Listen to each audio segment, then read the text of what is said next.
उसके कोड़े खाने से हम चंगे हो चुके हैं। यीशु मसीह ने सारी दुनिया के लिए लहू को बहाया। क्या सारी दुनिया पापों से आजाद हो गई? नहीं। यीशु मसीह ने सारी दुनिया की बीमारियों के लिए कोड़े खाए। क्या पूरी दुनिया बीमारियों से आजाद हो गई? नहीं। जो उस पे बिलीव करेगा, उस वर्ड को पर्सनलाइज करेगा कि मैं विश्वास करता हूं कि मेरे पापों के लिए यीशु मसीह ने ब्लड को बहाया, उसके पाप माफ होंगे। मैं बिलीव करता हूं, विश्वास करता हूं कि उसके कोड़े खाने से मेरे रोग खत्म हुए। हम टेस्टिमनी देने के लिए आते हैं। नहीं तो ये पॉसिबल नहीं है कि आपकी फुल बॉडी एमआरआई हो रही है, आपके सिर की स्कैनिंग्स डॉक्टर ने बोली है, आपने जब से आप जन्मे हो आपने वर्ड नहीं बोला, इशारों में आ खाना आ, ये वो आ, सब आ चल रहा है, और परमेश्वर एक दिन आपको छूता है। हाँ, क्योंकि उसके कोड़े खाने से हम चंगे हो चुके हैं। चर्च का बिलीव है, आप उस बिलीव से हील हुए। आमीन। आप हायर अनॉइंटिंग के नीचे आए, आपका क्योंकि उसके कोड़े खाने से हम चंगे हो चुके हैं। चर्च का बिलीव है, आप उस बिलीव से हील हुए। आमीन। आप हायर अनॉइंटिंग के नीचे आए, आपका विश्वास और हमारा विश्वास उसने काम किया। आमीन। लेकिन उस वर्ड को पर्सनलाइज करना अपनी लाइफ में, वो कैसे होगा? विद प्रेयर, रोज प्रार्थना करना, रोज बाइबल पढ़ना। रोज आपको रेमा वचन कभी नहीं मिलेगा।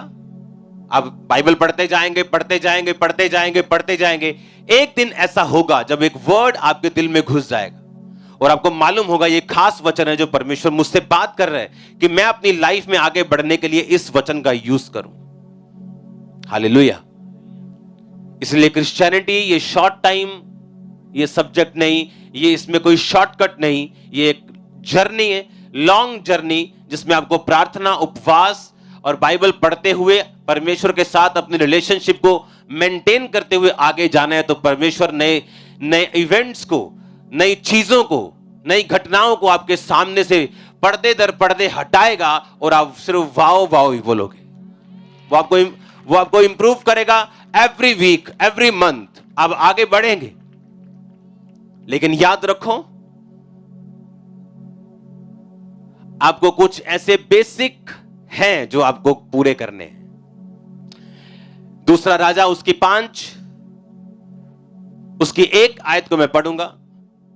लिखा, अराम का राजा का नामान नामक सेनापति अपने स्वामी की दृष्टि में बड़ा और प्रतिष्ठित पुरुष था, क्योंकि यहोवा ने उसके द्वारा आरामियों को विजयी किया था। वह शूरवीर था परंतु कोढ़ी था। आरामी लोग दल बांधकर इज़राइल के देश में जाकर वहां से एक छोटी लड़की बंदी बनाकर ले आए थे और वह नामान की पत्नी की सेवा करती थी। उसने अपनी स्वामिनी से कहा, यदि तेरा स्वामी शमरोन के भविष्यद्वक्ता के पास होता तो क्या ही अच्छा होता, क्योंकि वह उसको कोढ़ से चंगा कर देता। नामान ने अपने प्रभु के पास जाकर कह दिया, इज़राइली लड़की इस प्रकार कहती है। अराम के राजा ने कहा, तू जा और मैं इज़राइल के राजा के पास एक पत्र भेजूंगा।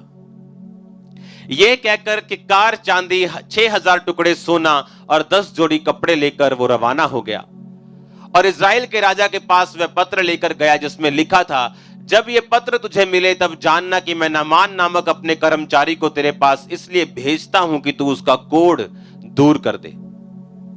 हालेलुया। बोलो, नामान शूरवीर था परंतु कोढ़ी था। हालेलुया।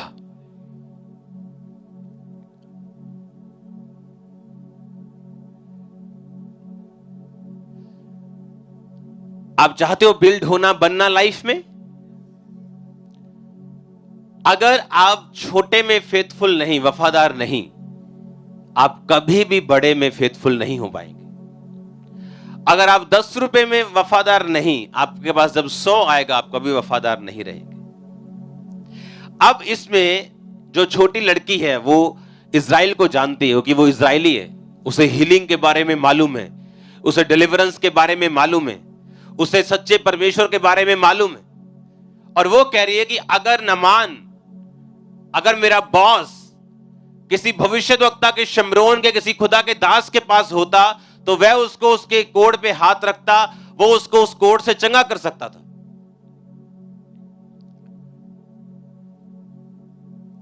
हालेलुया। वह उस कोढ़ से उसको,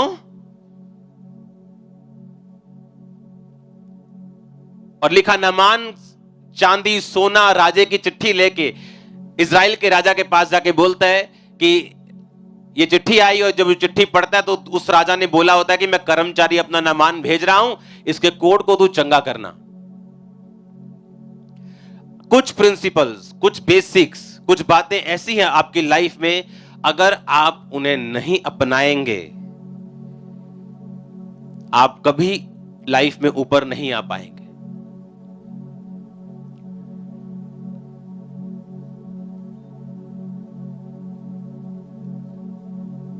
कितने लोगों को आपकी लाइफ में आपने हेल्प की है? कभी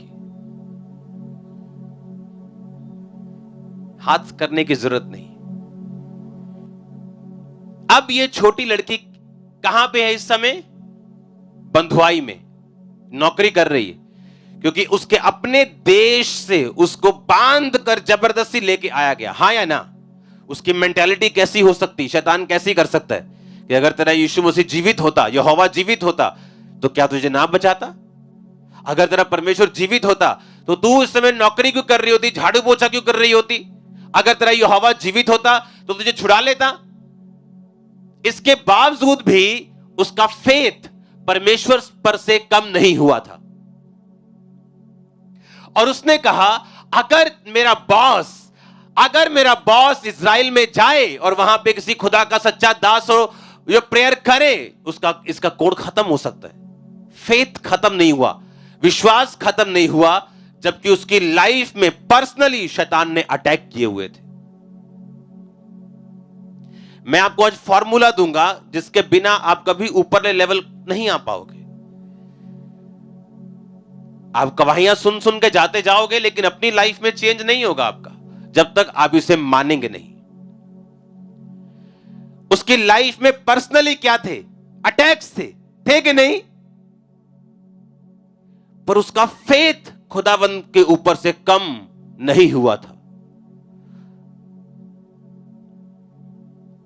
वो चुप नहीं थी, मन में संघर्ष नहीं कर रही थी कि नहीं, मैं नहीं बताऊंगी परमेश्वर के बारे में, मुझे कौन सा कुछ मिला है अभी। जब यहोवा मुझे छुड़ाएगा तब मैं मैसेज भेज दूंगी कि आजा, तेरे को परमेश्वर चंगा कर सकता है। पर उसने कहा नहीं।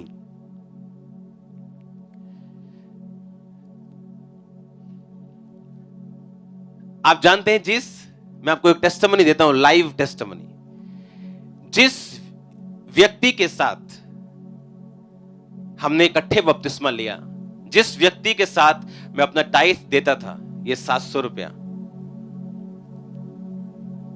और मैं सही चलता था और वो रॉन्ग चलता था, आज वो बंदा इस चर्च में मौजूद है। मैं उसको मिलाऊंगा नहीं आपसे, और उसका बिजनेस खोलने के लिए मैंने उसकी हेल्प की है। और शुरुआत कहां से हुई थी? सेम, मैं भी 19 साल का, वो भी 18 साल का। मेरे को भी 3,3500 मिलता था घर से, उसको थोड़ा ज्यादा मिलता होगा क्योंकि वो जॉब करता था।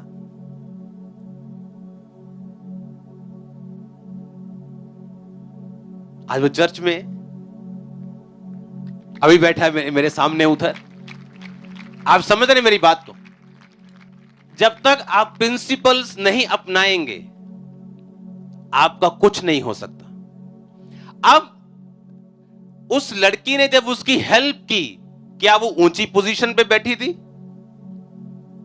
नहीं, झाड़ू मारने वाली एक लड़की थी, छोटी सी।